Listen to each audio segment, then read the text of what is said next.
काय म्हणले? त्याला म्हणलो भाड्या पुरते तरी मला पैसे द्या. कुठून आले तुम्ही? मोठं होऊन राहिलं लिलाव झाला. मिळा झाला नाही आणि 100 केला म्हणलो का तू म्हणून नाही कोणी घे म्हणतो भाड्या पुरते तरी द्या.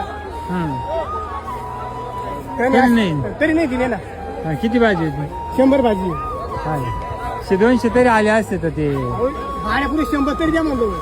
काल नका भाड्यापुरते काल विकली असती भाजी 1000 रुपये. काल विकली असती पण आज हालत नाही. मी काय म्हणतो त्याला 100 रुपये तरी द्या भाड्यापुरते. तरी नाही. तरी नाही. आता इथून 2 बाचके आणले गाडी इथून परत भाड्यापुरते द्यायला पाहिजे काही. ते बाचके काय? हा ते गाडीवर ठेवून आहे. गाडीवर ठेवून आणले ना. असं ठीक आहे. चला आता काय इलाज नाही. सडकधन आपलं सडकधन